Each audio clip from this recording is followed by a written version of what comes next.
Hi guys, welcome to Transits and Tactics. Oh my God, I do not like this transit that I'm about to describe because I have a completely open emotional center and we're dealing with the energy that is activating the emotional center. Plus, it's one of the most volatile and polarizing emotional energies out there. So this week, expect the unexpected waves of, outbursts or maybe emotional turmoil coming out from out of the blue. I'm feeling teary with for no reason whatsoever for it, or the next moment, it's good, everything is good. So there is these waves, and to be honest with you, I was thinking long and hard, why do we have these energies, right? So researching about the gates and like to try and see what's going on because it's just not fun to be feeling like this. And I understand with my openness in this whole emotion departments, emotions are not natural to me.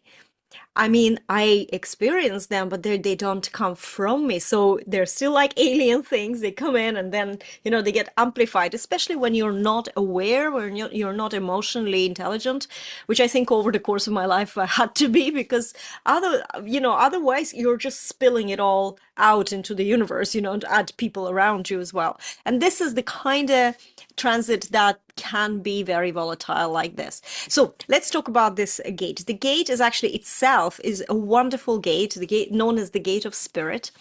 And under this influence, you can feel extremely fulfilled, really, heightened emotions.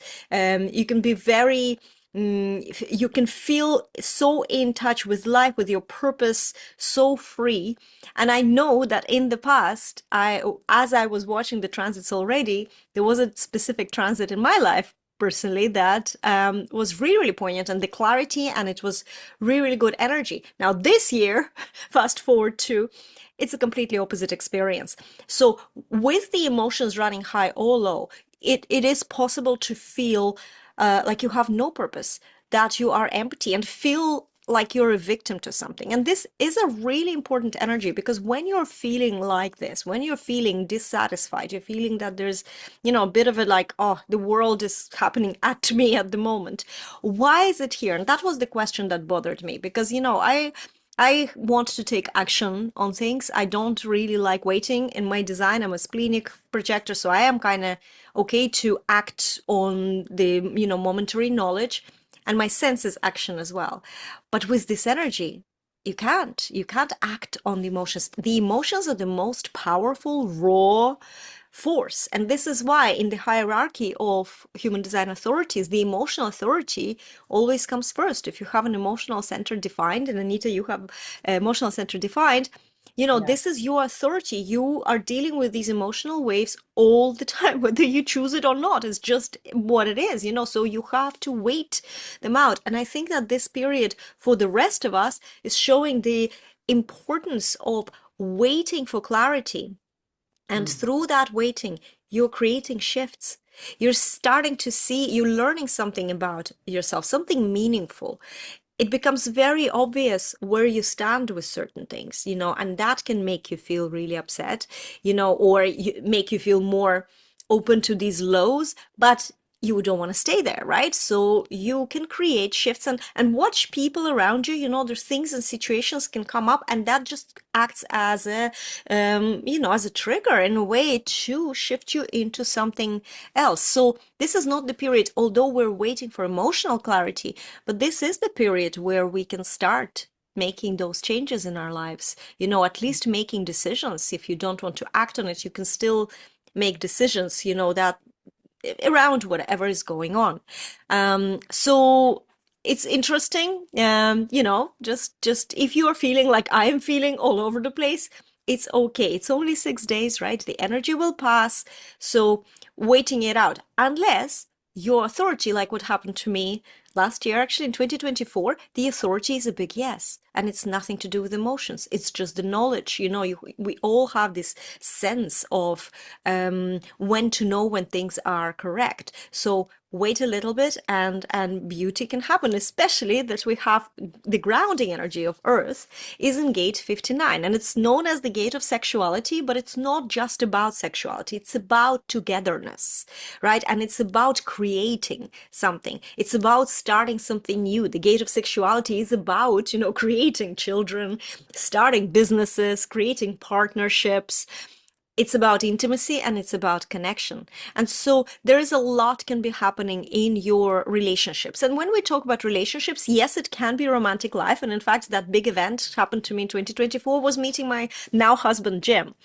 And I remember being very, very aware of this transit and saying, Jim, just be careful. Just be careful. Let's just not like say that we're falling in love just in case, because of all these energies, they can feel, they can kind of, you know, knock you off your feet. But if you enter relationships correctly, if you are not following your emotions, but you're following your strategy and authority, amazing things can start like with this like a child can be conceived, right? Amazing things can be conceived right now. So and also I think that it's also the time to be really honest with yourself because of this influence of intimacy and these extreme emotions. And sometimes when you open up, you can also flip a really bad kind of emotional situation. You can just laugh it off and see how actually it was nothing really that important, but it just felt. It's all about feelings. When we're dealing with emotions, it's really important to remember it's feelings. Feelings will pass. Allow yourself to feel it. You don't have to take action on it. Easier said than done, right? And then if you have the harmonious gate 39, I know my daughter has that, that activates the whole channel of emoting. And the channel of emoting, it is about expressing your emotions and smooth swings and everything. It can happen, but you can unintentionally provoke with your gate of provocation, 39. You can completely innocently provoke others emotional reaction. So if you do have gate 39 right now, maybe the transit activated in your chart, it can happen. Wait it out. Again, wait it out. It's an overwhelming period, but it can be transformative as well because we're dealing with the provocation reveals something that maybe is unresolved, and it's time. And I can definitely see certain themes, for example, in my life right now. And I was saying, oh, I don't like this because they're negative. They're things that were not resolved, and I was brushing them under the carpet for all this time. And this transit comes along. This specific one says, nope, you cannot deal with this. Something needs to shift, and we will put you through emotional hell. But you have to make decisions and you have to, see what doesn't work. So we're learning to let go as well. Let go and stop grabbing on to what doesn't serve. Actually, if you're a generator type, generators, manifesting generators, there's a little bit of a, guilty pleasure in holding on to what doesn't serve you for way too long. And that can cause a lot of resistance and frustration. So this is a good period. See it as a good period. And I will see it as a good period, even though it doesn't feel right at the time. It doesn't feel enjoyable. But you know what? I'm going to leave this little summary with one thing. I truly believe you cannot understand what beautiful is if you don't know what ugly looks like. So if you're in a very low, horrible emotional state, see it as a good thing. This is the point of contrast. So the only way is up. Anita, how are you? You have this energy in your chart permanently. So how are you I feeling? love this energy. I feel sorry for those with open emotion this week, though, or open emotion center, because there's three channels defined in the chart by the transits alone. The emotion center to the throat, emotion center to the sacral, and emotion center. Oh no. Oh yeah, there's two. Sorry. I have the third one, the 3955. So that's two big emotional energies. Tribal energy, war energy, actually, sacral Yep. to war or peace is the sacral to the emotion center. And then are we the 35, 36? Well, are we in crisis or are we in the adventure of the change, right? So, but with the open emotion center, you take in the emotional energy around you and amplify it. So it's very variable for you. It's very scary, I would say. Yep. Uh, to me, because you don't know what's coming at you. This is where your personal practice is so important because you know what your balance is. So you immediately can question, hang on, is that even my emotion or not? Because that immediately can help you just not identify with the emotion and just clear it in a way.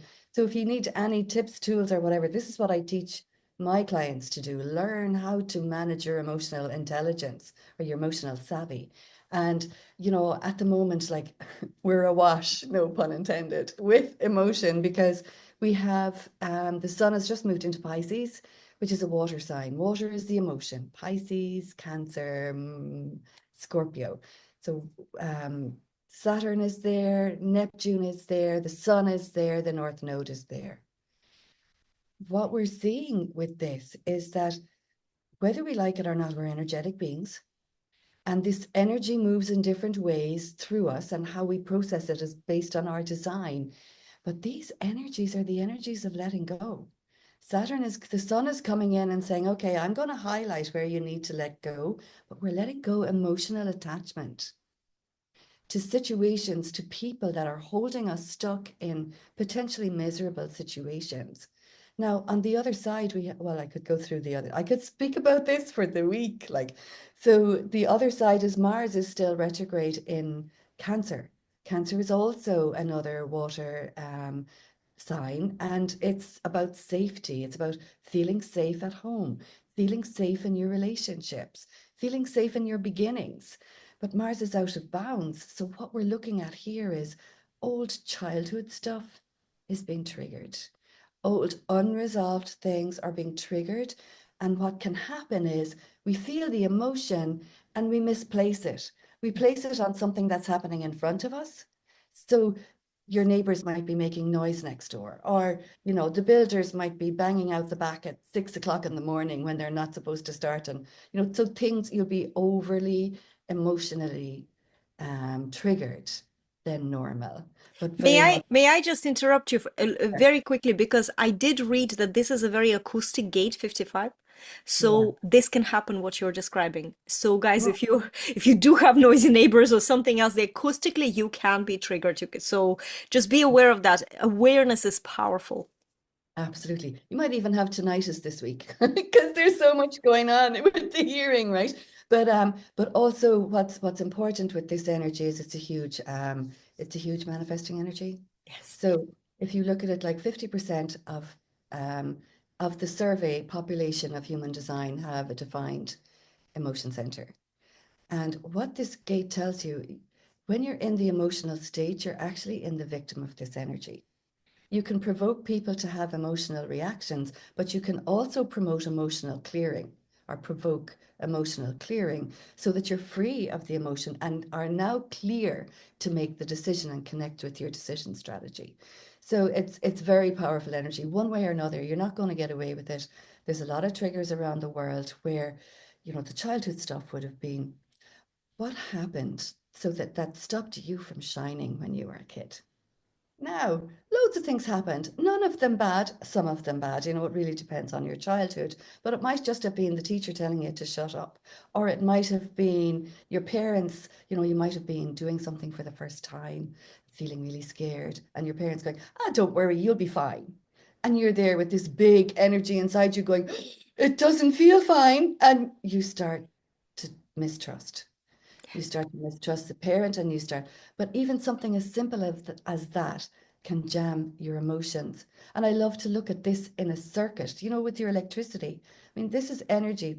How our energy flows through our body determines our flow and how we're connecting with decisions to bring in prosperity into our lives. When you break a circuit, it's like flicking off a switch, the light goes off. But when the light goes off, we're emotionally triggered, right? And the emotion is telling us. Each emotion tells us an action we need to take to get back in balance. But if we don't know that, we run away with the emotion and suddenly our day is ruined. Or because and most of the time, I might be angry about the fly on the wall, but actually, I'm putting the anger into my work instead. Yes. So now I'm blocking my work. Like I'm making a decision through the emotion instead of through my yes. And but the other side of this energy is a super freedom, super energy. It's called the channel of is it called the channel of abundance or the channel of emoting? It's called the channel of emoting. That's But a I 50. think that the gate 55 sometimes is referred as the gate of abundance. I'm feeling it is because this. energy is teaching us that, listen, you can take all the actions you like. If they're not connected to your energy flow or your yes, those actions might just, you know, mightn't work or may not get the results that you want because they're not connected. So it's like trying to shake the light, trying to get it lighting without flicking the switch, right? And I'm seeing it now with business coaches, with marketing coaches going, we told them what to do, and everybody is out there taking the actions that they're supposed to take, but they're disconnected from spirit. So the element of manifesting spirit is the number one. And when your energy is connected to your decision and your action, that's when you're in your prosperous flow. And that's when the results happen, as opposed to doing things for the sake of doing them and doing, doing things, doing the same thing, expecting a different result because it's the fear that's driving it. If that makes sense. Does that make sense? Or Yeah, it makes total sense. Um, I really loved you were talking about getting emotional clarity and making a decision, understanding emotionally, not making a decision and taking action, but actually finding that emotional clarity with letting go of something. You were talking about that earlier. And I find that this is where the key is. The key is not about, acting on these emotions. This is why we're asked to wait. But as we're waiting, things become so clear. And sometimes you can just detach, and this is what you were specifically talking about. Detach from the emotions within your decision. But the emotions will reveal the areas where you need to assess, does it serve you anymore? exactly.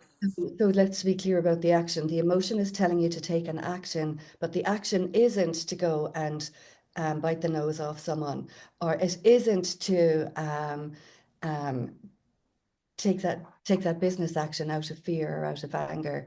It's to reset your energy Yeah. so that you can get clear on what you want. I just wanted to clarify that.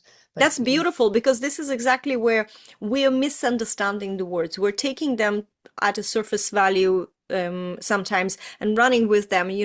Don't take action doesn't mean that you don't do anything at yeah, all, or take action doesn't mean that you go and break up. Somebody got onto your nerves, you have an emotional, outburst. That's it. Fire all your clients, or I don't know. It's not about this, but it's, as you said, it's about, you know, deciding something inside, getting clarity. This is also a type of action because that makes everything, sometimes just a decision to detach is so important. Well, you just decide that you're not going to worry about something, and it's almost like everything shifts because you just made a decision. But if it's not, if it's continuing to still annoy you, right? Maybe you haven't actually made a decision. Maybe you just thought about it, but you didn't make a decision. And I know that this is, yeah. well, that's the thing because it is what kind of action are you taking? So when you do reset your energy, that is disconnecting the emotion. That is stopping to identify with it. I remember it happening in the past. I was working with a colleague and they were driving me batty, which is nuts for any of you. They were driving me crazy. And I was there, oh my God, I'm finding it so hard to work with this person. And what I had to do was they took an action at one point and I was actually cross with them. And I said, okay, I can't talk to them from this anger position or this frustrated position. I need to ground my energy and get back in center, detach from the emotion, which is where I'm clear, and decide what do I actually want to happen here. So, do I want to dive into their, you're seeing it a lot here in America, where people are diving into oh my God, the drama, the crisis is happening, and people are fighting it and they're giving out about it and they're trying to understand why people would do this and all that stuff. But that's the drama, that's the crisis. So I sit back and go, okay, what do I actually need here?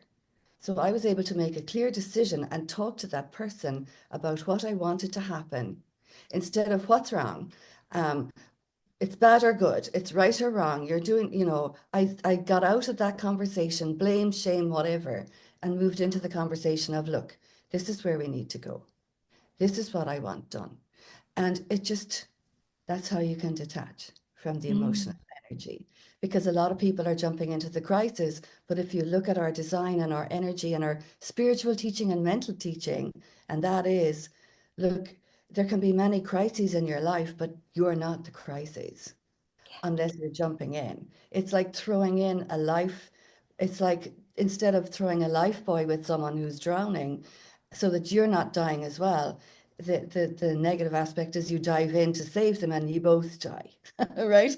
Or Yeah. the fireman doesn't jump into the fire. And in human relationships, the fire is the emotional energy. Where is it? And so the fireman doesn't jump into the fire. He steps back, he assesses the situation, he gets clear on what action needs to be, what does he use the hose, does he use the foam, what does he use? So that's what I'm literally describing when you step out of the emotion and how to do that. There's strategies that we can do that, because with open emotion it's tough because you can be the emotional energy in the room because you're taking it all in and amplifying it. But when you have a lovely energetic shield put around you or a bubble, you don't need to do that anymore. You realize that the open emotion person is actually the rock in the crisis. They're the stable one. So when you're stable, you become the anchor for people to get a grip, get their perspective back, get the context back, and start to see the bigger picture instead of dug into detail of what's wrong, what need. So I hope that makes sense because it Oh, is. it makes for, in fact, I was just thinking how a lot of people refer to me. I have a completely open emotional center and will center, but emotional center. And that's exactly what happens. And, in the moments of complete crisis, I go straight to solution. I don't even have time to be emotional. And that provides that security and solidity and a clear perspective. And sometimes, and I sometimes always, maybe it's because I'm splenic, because the spleen also kicks in, and the spleen is a very primal, Yeah, non-emotional organ. So it just makes a decision that is, danger or not danger and where to go. And it's much easier. But yeah, it's true that you can stay away from drama when you know that you are not it doesn't come from you. You are not the drama. So even when everybody is going crazy around you, yes, it's going to affect you in terms of, like, you're going to get tired later, you're going to get affected. Like when you have openness, you get affected. There's nothing you can do about that, but you cannot identify with this. And this is really beautiful. And I just want to, before we finish, guys, I want to also notice that, or bring your notice into the fact that sometimes we can feel bad. And I look at my life, for example, and I've never bounced off good. All the good things in my life happened because I bounced off the bad. The bad as in low, misery, feeling sad, feeling bad. I don't want to do it. So I start trying to look for the way out of it. And all the beautiful things in my life actually happened out of melancholy. Melancholy is a powerful creative space where you can channel that drama into your art, into your content, into doing something. It's not always has to be, like writing. Like if you're going on a rant, for example, it might be a very good rant, but it might not be something that is valuable to put out there. But you can definitely find ways. How can you tap into the creative energy with everything that you're feeling? Just because you're feeling low doesn't mean that you can't create from it. In fact, the best art in the world and the best music in the world was born from a struggle. absolutely. That is such a brilliant point because a lot of people are mistaking the melancholy of this circuitry for depression, and it actually isn't. I advise my clients, look, the melancholy is like the emotional non-self theme of the individual circuitry. So when you're feeling that melancholy, do self-care, take time out, really nurture yourself, and really focus on reconnecting. And because it's, as you say, when you reconnect, that's when you are in your genius. That's That's the right. whole point, right? That's when you're in your genius. And it's also the energy of, if you have this energy, you're the person who you're the spark, not the flame. So Mm. you ignite people to their intuitive brilliance, to their creative and abundant flow. You're not to go and jump in and do it with them, right? So it's you're the That's a spark. very good point. That's actually two good points that you made about the individual circuitry, because if you understand the individual circuitry is someone who is it's self-oriented. In fact, it can make you feel like you're an outsider because it's about uniqueness, right? So what is your immediate go-to? And this is gate 55 is a very strong individual circuitry example, right? What do you do? How do you, because you can't just sit down, like I'm feeling really weird today. I can't just sit down and write. I tried, trust me. And even I was trying to write the description for this video, right? And it just doesn't happen. But I know exactly what to do. Look after yourself. So, as you just mentioned, self-care, go for a walk, just book maybe like go to a spa center. Maybe they have a massage that you can book it. Just go have a look and do something for yourself. Because when we're talking about, you need to be creative in your business and your marketing, actually, you need to first put yourself right. The creativity follows, right? So look after yourself during that. You might have so many great ideas. And that's all that matters, because then you can do what I call the donkey work, put those ideas on piece of paper, write them down, and that's where you need discipline, which we all need. It's not about the design or not design, the discipline to implement, yes. But the ideas, the creativity, if it's an individual circuitry, individual gate, look after yourself. It's a simple, simple, simple first So, like go-to strategy. so, so true. And remember that the wound that's been triggered is the wound that where you're afraid to shine. Yes. That you're going to be rejected if you Yeah. shine. That's the wound. So the sadness is because I'm not letting myself shine. So Sometimes it's true. people, but often it's ourselves. And when, it's the other point has gone out of my head, but just to be aware, that's the wound that we're looking at right now. And it is about recognizing that when you're in the crisis, look at what's going on. And as we described earlier, this is what's happening in front of you. What do you want instead? What would you like to happen instead? And start focusing on what needs to be done to create another possibility. Because every possibility is a possibility. Like if you That stay is in, true. That you is know, true. And one more last thing, and it just came, you mentioned it, but it just came to my head to just point out, we do have this channel 3536 activated by the transit. So everybody experiencing this. Why I absolutely detest this channel when it affects me. I have the 35. It's actually I think it's my design Earth 35, or even Sun. So I have a lot of that energy of 35, but when 36 creates this channel, it's like you're sitting there and you put expectations on everything. You're like, oh, and then you crash because the expectations are not met. You either feel really, really good and then suddenly you start feeling bad, or you start feeling bad and you're just escalating with this feeling of badness because you are attaching expectations. When it comes to shining, allowing to shine and that wound, these expectations, this is exactly what I feel like is happening. You're putting these expectations on yourself that, oh, I have to get into this flow, but I'm not in the flow. And then you start, resisting this and feeling bad about it. It's not a pleasant energy to deal with, trust me. So just ride the wave. Just ride yeah, the wave. You don't have to be that great, that, inspired right now. It's not about this. It's not, it's not an exam, but ride the wave. You might let it go and it happens. Let go of expectations. Just go with the flow. You have no idea what this energy can bring to you, because it is a beautiful energy, even though you might not like the way it affects you. it's actually miracle energy. It's the miracle of being able to step out of the crisis, because when you can, that's when you're in your groove to create. And also call in your angels.